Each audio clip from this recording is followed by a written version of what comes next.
A classe dos professores, participar dela é para mim um privilégio e uma honra. Como pastor, eu já tenho feito grande parte do trabalho de cumprimento da missão com o meu ministério pastoral. E participar da classe dos professores tem sido assim um up, algo mais. Nunca me imaginei diante das câmeras, conversando sobre assuntos tão importantes. Isso tem me dado uma alegria, uma satisfação, um prazer muito grande, porque cumprir a missão é o grande chamado que Deus me fez e fez desde cedo na minha vida. E continuar, depois de 35 anos de trabalho, ainda ativo de outras formas, como, por exemplo, através da classe dos professores, na mídia, alcançando tantas pessoas, isso é uma coisa que me enche de muita alegria e gratidão. E eu louvo a Deus por esta oportunidade ou pela oportunidade deste convite e desta experiência que acrescenta muito ao meu relacionamento com Deus. Olá, querido amigo, seja muito bem-vindo a mais uma classe dos professores.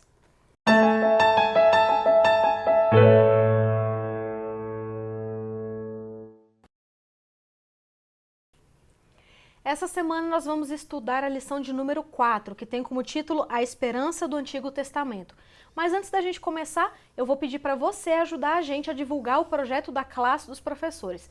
Como que você pode fazer isso? Compartilhando o vídeo com as pessoas que você conhece, dando um joinha aqui, apertando no joinha aqui embaixo, se inscrevendo no nosso canal Adventistas Lago Sul e ativando o sininho das notificações. Assim, quando tiver conteúdo novo no canal, você vai ficar sabendo. E além disso, a gente gosta muito de ler os comentários que vocês deixam aqui. Então coloca aqui embaixo pra gente o seu nome, de onde você está nos acompanhando. Se você tiver algum comentário para fazer da lição, a gente quer saber. E se você tiver um pedido de oração, nós gostaríamos de orar por você. Então pode colocar aqui embaixo que a gente gosta muito. E eu queria mandar um abraço especial para algumas pessoas que comentaram em alguns vídeos anteriores, que são o Eronilson Costa de Lima, que acompanha a gente lá de Pernambuco, o Genésio Mioto, que acompanha a gente de Caldas Novas, não perde um programa, o Pedro Emílio Ngandalo, que acompanha a gente da Angola, ele pede oração para fortificar a fé. A Genilce Tomé, de Delaware, Estados Unidos, ela agradece a Deus por ter poupado a vida da mãe dela no dia que ela escreveu o comentário, algumas semanas atrás. Então, nós estamos orando por todos vocês. A Thelma Mares, que por acaso é minha tia, que acompanha lá de Capão da Embuia, e o Anselmo Ribeiro Guimarães, de Itabuna, na Bahia. Muito obrigada pelos comentários de vocês. Infelizmente a gente não consegue ler todos, mas a gente lê, não conseguimos ler aqui no programa, mas a gente lê todos os comentários e nós oramos por todos os pedidos de oração. Vocês fazem parte da classe dos professores. Para a gente começar então, eu vou apresentar os nossos professores dessa semana. A Cris, seja muito bem-vinda, Cris. Obrigada, é uma alegria estar aqui mais uma vez com vocês. A Cris é professora dos adolescentes aqui na Igreja Adventista do Lago Sul. Quem é do Lago Sul também?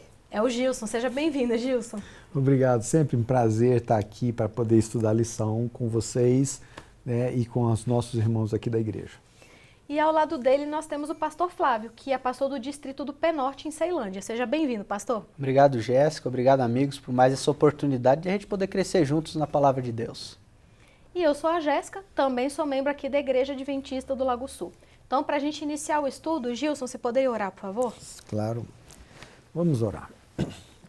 Pai que está nos céus, obrigado, Senhor, a oportunidade de mais uma vez estarmos aqui para poder estudar a Tua palavra.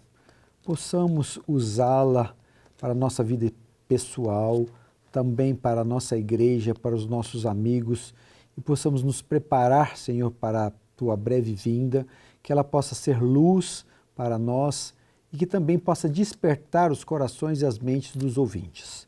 Esteja com cada um que nos pede oração, que nos coloca no site, nos coloca nos comentários as suas necessidades, Senhor. Atende a cada um. E que um dia possamos estar contigo nas mansões celestiais. É o que pedimos e agradecemos por Jesus. Amém. Amém. O título da lição dessa semana é A Esperança do Antigo Testamento. A gente sabe que a Bíblia é dividida, né, em Novo Testamento e Antigo Testamento, mas na verdade a Bíblia é um livro só. Então as lições que a gente tem do Antigo Testamento são lições que estão aqui por um motivo. Não é algo que passou, que foi enterrado e que não tem mais valor.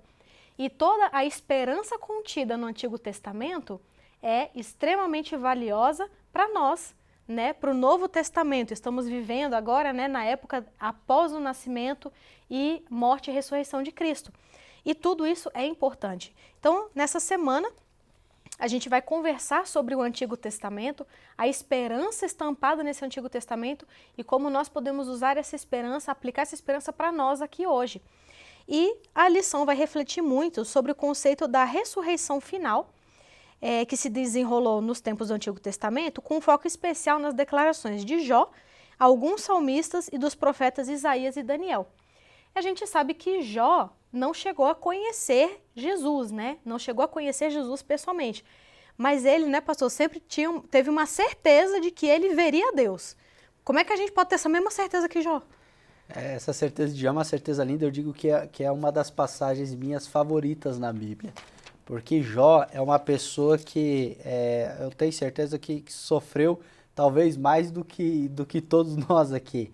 Jó, imagina, em um dia ele perde as propriedades, perde os filhos, né? Aparece no outro dia a pele, um monte de feridas na pele que ele coçava com cacos de telha, né? A esposa de Jó chega para ele e fala: amaldiçoa teu Deus e morre. Os amigos de Jó chegam para ele e falam o seguinte: Jó, isso daí é porque você pecou contra Deus, né? Uns amigos da onça, né? Vamos dizer assim, né? É maldição na sua vida, porque algum pecado você cometeu. Imagina só, além de Jó ter todo o dano material, o dano familiar, né? Os filhos de Jó morreram, né? Jó tinha 7 filhos e 3 filhas, e todos esses 10 filhos que Jó teve morreram, né? Em um evento único, um evento só. Toda essa pressão emocional em cima dele, mesmo ele ali abatido, fraco, no capítulo 19, no verso 25 ao 27, ele diz assim: porque eu sei que o meu Redentor vive e por fim se levantará sobre a terra. Depois de revestido este meu corpo da minha pele, em minha carne verei a Deus. Vê-lo-ei por mim mesmo, os meus olhos o verão e não de outros. De saudade desfalece o coração dentro de mim. É uma certeza incrível, né? E eu gosto muito da expressão, né, que Jó apresenta o Senhor aqui, Deus nesse texto, né? O Redentor. Seria uma palavra sinônima aqui, seria o Vingador, né? O Vingador, o Deus que toma vingança. Ele sabe o que está acontecendo e ele vai executar o juízo de tal forma perfeita, né, que vai me declarar salvo, né? E eu vou ver esse meu Redentor, né, vindo, e eu verei com o meu corpo restaurado, né? Em minha pele, com os meus olhos eu vou ver esse Deus. E aí ele menciona no final: de saudade desfalece o coração. Saudade do que ele não viu? Saudade que ele não viu. Mas ele sente uma saudade de algo que é uma promessa que ele tem e que ele espera ver muito em breve. É uma certeza clara de ressurreição. Jó não tinha muita expectativa de vida, ele nem sabia o que estava acontecendo ali, o contexto por trás da situação dele. Ele achava que dali era para a morte, mas uma certeza ele tinha: eu vou ressuscitar e ver meu Salvador. É uma certeza linda isso daqui, que cabe para a gente hoje também. Nós temos um Redentor que vive e por fim se levantará sobre a terra. Amém. Quando a gente fala sobre essa questão, né, de vida, de morte, a gente sempre toca num ponto que gera muita discussão, né? Que é justamente o que há além da sepultura. Alguns acreditam que não tem nada, outros acreditam que aqueles que faleceram, né, e morreram em Cristo já estão no céu, outros acreditam que não. Então eu te pergunto, Gilson, qual que é a resposta bíblica para essa pergunta milenar que é: o que há além da sepultura? É interessante porque o nosso pensamento, por muito tempo e até hoje, segue o pensamento grego, né, da dicotomia entre o corpo e a alma, como se fossem duas coisas separadas. Isso já remonta desde o Gênesis, né, quando Satanás falou abertamente contra Deus. Deus falou assim: no dia que dela comer, certamente morrerás. E Satanás veio e falou assim: não, você não vai morrer. Então isso está uma contradição aberta. Uai, como não vai morrer? Porque sua alma é imortal, né? Você vai continuar vivendo. Você pode comer que você não vai morrer. Então, a partir daí se criou mais ou menos esse pensamento, reforçado pelo pensamento grego, e que perpassa toda a história da igreja, né? Que se infiltrou na igreja depois primitiva, foi se infiltrando na Idade Média e desembocou até hoje. A imortalidade da alma. O homem sempre quis ser imortal, né? Obedecendo o que disse a serpente. Mas aqui o salmista diz, né? No capítulo 49 de Salmos, verso 15, mas Deus remirá, né, ou redimir, restaurará a minha alma do poder da morte. Ué, então ela morreu, né? Ele vai restaurar do poder da morte, pois ele me tomará para si. Então, existe a morte, a sepultura está aí para provar. Não tem nada além da sepultura para aqueles que não creem em Deus, né? E por outro lado, existe uma vida eterna além da sepultura para aqueles que creem em Deus. Confiança no seu próprio taco, da sua própria riqueza, na sua sabedoria, na mentira de Satanás, que é o pai da mentira, também não vai te levar a lugar nenhum, né? Então aqui é a esperança do cristão na vida pós-sepultura. Porque se fosse assim também, se existisse realmente a imortalidade da alma, por que haveriam os crentes, né, nesse tipo de teoria, chorar num cemitério? Né? Porque todo mundo deveria estar num gozo eterno. Por quê? Porque eu tenho certeza que a minha alma foi lá para o céu, né, tá lá e tal, a gente gosta de falar, mas a gente não aceita a morte. Não, porque a morte ela acontece, a alma que pecar, essa morrerá. Isso que a gente tem que acreditar. E aquele que crê em Cristo, ele vai ser restaurado, porque Deus remirá a minha alma do poder da morte. Só existe esperança em Cristo Jesus para restaurar nossa alma. E ela é mortal, assim como o corpo é mortal, assim como não existe dicotomia entre alma e corpo, né? Então nós temos que acreditar nisso. E só existe uma esperança além da sepultura, é Cristo Jesus. É verdade.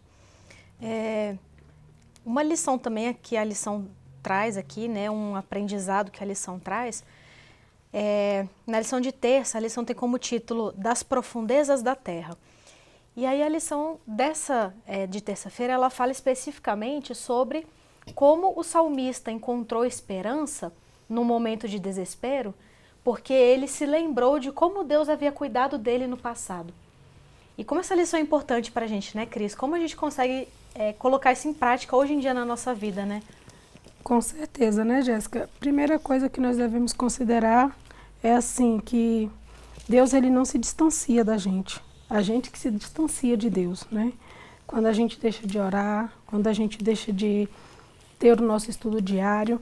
Então, assim, muitas vezes quando nós estamos passando pelas dificuldades, quando nós estamos passando por momentos ruins na nossa vida, a nossa tendência é o quê? Deixar de ter a comunhão também com Deus, né?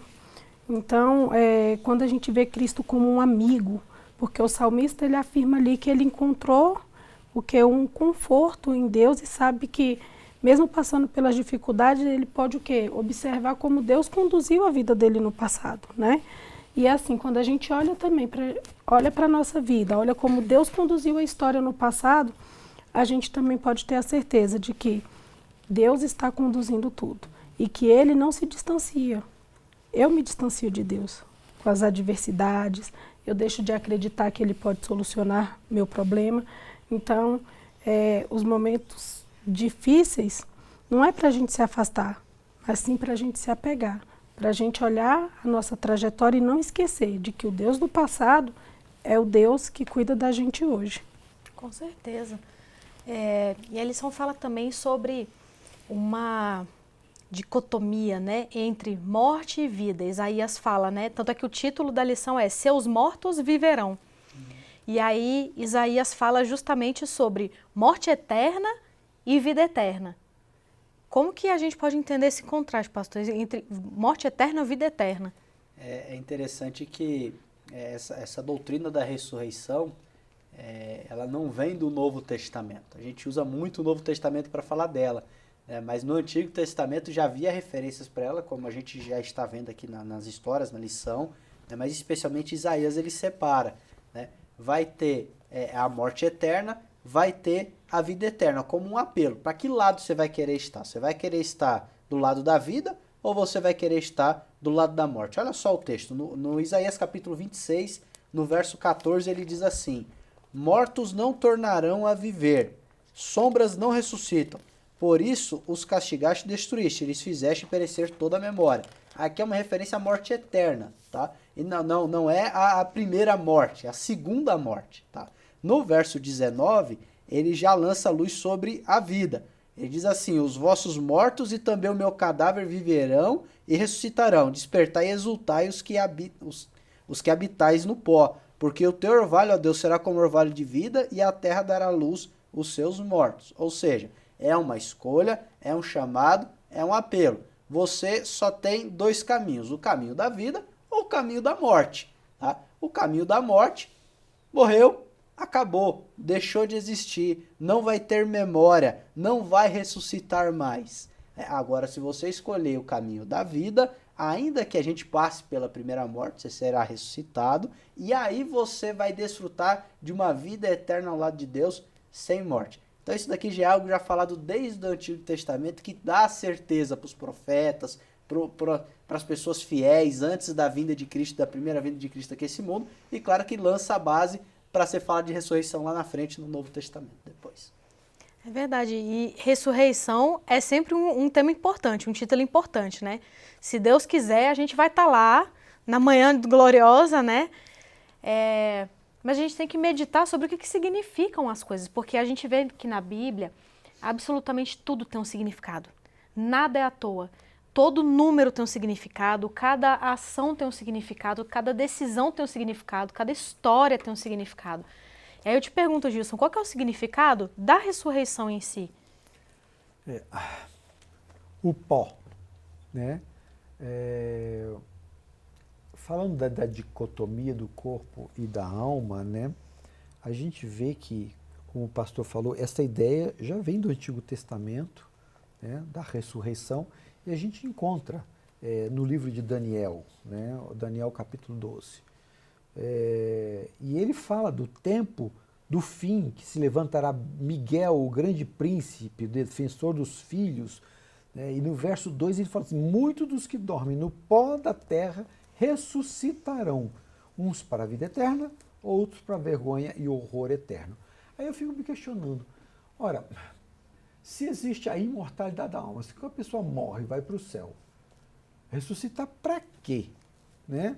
Ainda mais aqueles que morreram há muito tempo, que viraram pó, agora não tem mais nem pó mais, né? Os bichos comeram todo. Aqueles que morreram no mar, por exemplo, foram comidos, né? O que vai ressuscitar? O corpo mortal, né? Carcomido, apodrecido? Qual é a razão de vir aqui e ressuscitar? Né? A própria Bíblia: do pó vieste, ao pó tornarás. Então, você vai morrer. Esse ente único, indivisível. E também é interessante ver que nas filosofias de hoje, quando trata principalmente do tratamento, né, quando fala sobre a medicina, as medicinas naturais, a gente adora falar da coisa holística, né? O ser humano como um todo, mente, corpo, alma, ele funciona como um todo, e ele funciona como um todo.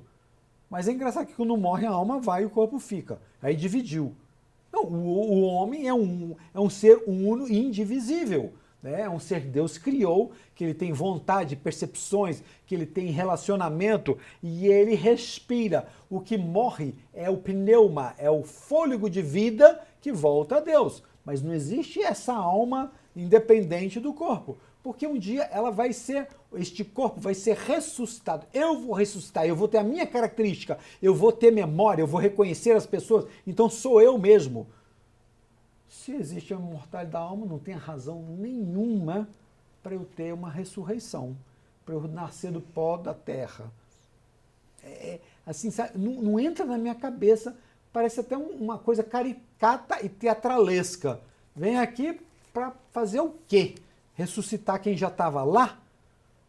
Sabe, eu não consigo entender. Por isso que é a importância da ressurreição, para mostrar o que o pecado faz, que ele separa de Deus, o pecado é a morte, né, e a morte é a separação de Deus. Agora, a morte eterna é a separação eterna de Deus. Então, quando o pecado entrou no mundo, entrou a morte. Por quê? Adão e Eva não morreram naquele momento, mas eles começaram esse processo, né, em que houve a separação de Deus, e é isso que a gente tem que entender. A ressurreição é a reconexão com aquele Deus que veio nos buscar. Você falou muito interessante nessa questão da ressurreição do corpo, porque é uma coisa que incita a imaginação, né? A gente fica pensando, mas e a pessoa que morreu queimada? E a pessoa que morreu, que foi esquartejada, e aí foi para um pedaço em cada lugar? Será que existe alguma limitação, né, Cris, para o poder de Deus? Como é que Deus vai fazer? Vai pegar essas pessoas que nem existem mais, né, que os pedaços já foram espalhados para tudo quanto é lado, não tem nem mais o pó, como o Gilson falou. Como que Deus vai fazer, né? Se a gente ficar pensando, realmente, para a gente é muito difícil recriar uma coisa que acabou, espatifou, né? Mas Deus é Deus. Quando a gente olha lá na criação do mundo, lá em Gênesis, no princípio, criou Deus os céus e a terra. E disse Deus, haja luz e houve luz. Por que duvidar de que esse Deus, ele pode trazer de volta, não interessa qual foi a maneira que a pessoa morreu, ela vai ressuscitar, né? E ela vai ressuscitar e a gente precisa pensar em algo além, de que aqueles que foram mortos e foram salvos, eles vão ressuscitar incorruptíveis, né? Ou seja, melhor do que eu sou aqui, vai ser muito, não tem nem como imaginar. A pessoa mais bonita aqui, que a gente fala, nossa, a pessoa é perfeita, quando ela ressuscitar, ela vai ser muito melhor do que aquilo, né? Então, não tem como limitar o poder de Deus. Nós limitamos o poder de Deus porque nós temos uma mente limitada. Mas Deus não é limitado. Deus é Deus, Ele faz. Faz acontecer, né? Amém. E esse Deus, que é o Deus do impossível, é o nosso, né? É o nosso Deus, o nosso Pai, que nos ama tanto. Então, a nossa lição da semana, o desafio da semana agora, é pensar justamente nesse momento de ressurreição. Eu, às vezes, gosto, sabe, de parar e ficar imaginando como é que vai acontecer. Eu fico me imaginando lá, no momento, a hora que eu ressuscitar, porque eu tenho fé que eu vou estar lá. Então, eu fico imaginando como que vai ser esse reencontro, né? Como que eu vou estar, como que os meus amados que eu quero, né, que estejam lá vão estar. Como que a gente vai encontrar cada pessoa que às vezes a gente nem conhece. Vai falar, eu te assisti na classe dos professores, sabe? Eu conheci a igreja por causa de um canal, porque uma amiga me mandou um vídeo. E eu fico imaginando esse momento tão feliz. E a gente tem que pensar, porque às vezes a gente ouve tanto, aí acaba virando meio que uma coisa abstrata. E a gente para de pensar nisso, mas é um momento que vai acontecer. E a gente tem que visualizar e pensar nele. E pensar em como vai ser pra gente, porque a gente tem que visualizar aquilo que a gente quer que aconteça, né? E transformar a nossa vida para fazer acontecer. Então, o desafio dessa semana é justamente a gente fechar os olhos, tira uns minutos do seu dia para você imaginar a ressurreição, a manhã gloriosa, como que tudo vai acontecer. Você que tem, às vezes, né, alguma deficiência, alguma coisa, como não é bom, né, a gente pensar, nossa, isso não vai mais nem existir.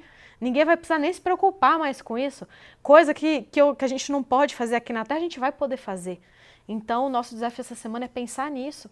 E pensar em tudo aquilo na nossa vida que a gente está colocando como prioridade, que está impedindo ou dificultando para que a gente esteja lá naquela manhã gloriosa, no dia da ressurreição, para o nosso Deus. Vamos orar para a gente encerrar? Querido Deus e Pai, muito obrigada por mais essa semana que o Senhor nos concedeu. Obrigada por essa lição, obrigada porque nós temos a esperança da ressurreição e obrigada porque a morte não é o fim. A morte foi vencida pelo Teu Filho na cruz. Senhor, eu peço que o Senhor nos abençoe durante essa semana, durante o estudo da lição. Trabalha no coração de cada pessoa que está nos acompanhando, dessa pessoa que está assistindo o vídeo nesse momento. O Senhor conhece o coração dela, o Senhor sabe tudo o que se passa, os problemas, as dificuldades, as necessidades. E o Senhor sabe também aquilo que é bom para ela e o que não é. Eu peço que o Senhor faça a tua vontade na vida dessa pessoa e na vida de cada um de nós que estamos aqui nesse momento. Por favor, Senhor, nos aperfeiçoa, nos ajude para que nós possamos um dia ressuscitarmos e irmos morar contigo nas mansões celestiais. Isso é que eu te peço e te agradeço, em nome de Jesus. Amém. Amém. Muito obrigada por nos acompanhar. Não se esqueça, a lição, a classe dos professores não é um substituto do estudo diário da lição. Compre a sua lição, se você ainda não tem, você pode comprar no site da Casa Publicadora Brasileira, www.cpb.com.br. Faz a sua assinatura, assim todo trimestre a lição vai chegar na sua casa e aí você pode assistir, depois você assiste a classe dos professores e deixa o seu comentário aqui embaixo enriquecendo o estudo de todo mundo. Muito obrigada pela sua companhia e a gente te espera a semana que vem para mais uma classe dos professores.